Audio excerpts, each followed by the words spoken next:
Hare Krishna, welcome back to my channel Ramya Trilochan blogs art and crafts.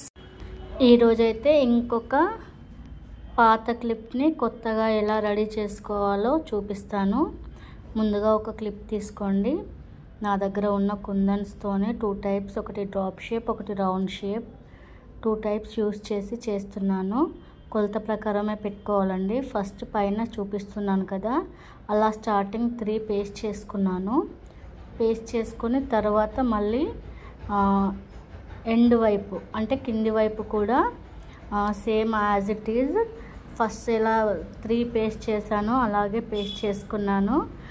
మీ దగ్గర B7000 glue లేకపోతే ఫెవికాల్ కూడా use చేయొచ్చు, లేదా ఫ్యాబ్రిక్ గ్లూ ఉంటుంది కదా, ఫెవిగ్రిల్ ఫ్యాబ్రిక్ గ్లూ, అది కూడా యూస్ చేయొచ్చండి.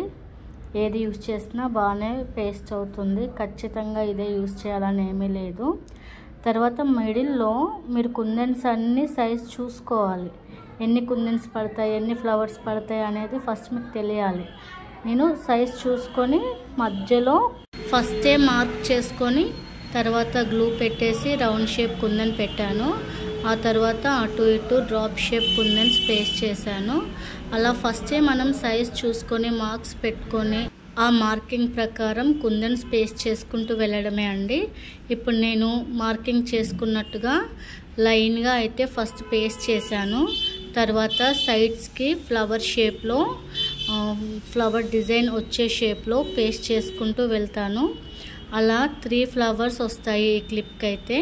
పెద్ద క్లిప్కి ఎక్కువ స్పేస్ మిగలొచ్చు, అప్పుడు మీరు లీవ్స్ లాగా లేదంటే అక్కడక్కడ స్టోన్స్ కూడా పేస్ట్ చేసుకోవచ్చండి. ఎలా అయినా సరే క్లిప్కి ఒక మంచి ఫైన్ లుక్ వచ్చేలా డిజైన్ చేసుకుంటే సరిపోతుందండి. ఇది చిన్న క్లిప్ కాబట్టి నేను సింపుల్గా మార్కింగ్ చేసుకున్నట్టు 3 ఫ్లవర్స్ వచ్చేలా మార్కింగ్ చేసుకొని 3 ఫ్లవర్స్ అనేవి పేస్ట్ చేయడం జరిగింది. పెద్ద క్లిప్కి ఎలా వచ్చినా సరే, పెద్ద క్లిప్ అయినా మీడియం క్లిప్స్ అయినా ఉంటాయి కదా, రకరకాల క్లిప్స్ అనేటివి ఉంటాయి. దానికి ఎలా వస్తాయి, ఎలాంటి షేప్ ఫ్లవర్స్ వస్తాయి, లీవ్స్ కూడా పెట్టుకోవచ్చా, అక్కడక్కడ స్టోన్స్ కూడా అప్లై చేసుకోవచ్చా, ఎలా చేస్తే బాగుంటుంది అనేది ఫస్టే మనం డిజైన్ చేసుకొని మార్కింగ్ చేసుకొని ఆ తర్వాత డైరెక్ట్గా గ్లూ అప్లై చేస్తూ పేస్ట్ చేసుకోవడమే అండి. సింపుల్గా 10 రూపాయలు పెట్టుకున్న పాత క్లిప్ని 50 రూపాయల క్లిప్లా మార్చవచ్చు. అలా అని ఇష్టం వచ్చినట్టు పేస్ట్ చేసామనుకోండి, అది రూపాయికి కూడా ఎవరు కొనుక్కోరు. మనకు పెట్టుకోవడం కోసం మాత్రమే కాబట్టి మనకు నచ్చినట్టు మనం ఓన్గా డిజైన్ చేసుకోవచ్చండి. నాకైతే ఇలా సింపుల్గా బాగుంది అనిపించింది, అందుకే నేను ఇలా డిజైన్ చేసుకున్నాను. మీకు నచ్చినట్టు మీరు డిజైన్ చేసుకోవచ్చు. చాలామంది డబ్బులు పెట్టి వస్తువులు కొంటారు, పాతగా అయ్యాయి, పాడైపోయాయి, పనికిరావని చెప్పేసి పక్కన పడేస్తారు. అలా పక్కన పడేయాలంటే నాకు మనసు పట్టాన ఒప్పుకోదండి.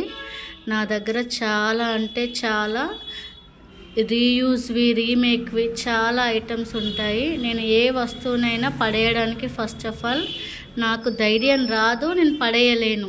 దాన్ని ఏదో రకంగా క్రియేట్ చేసి రీక్రియేట్ చేసి మళ్ళీ యూస్ చేస్తూనే ఉంటాను. దానికి బెస్ట్ ఎగ్జాంపుల్ ఇదని చెప్పచ్చు.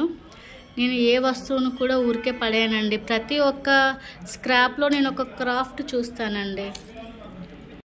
ఫైనల్ లుక్ అయితే ఇలా వచ్చింది. 3 ఫ్లవర్ షేప్స్ వచ్చాయి. సింపుల్గా బాగుంటుంది. డైలీ వేర్కి యూస్ చేస్తానండి. చివరి వరకు చూసిన మీ అందరికీ చాలా thanks. Like, share and subscribe. Bye bye.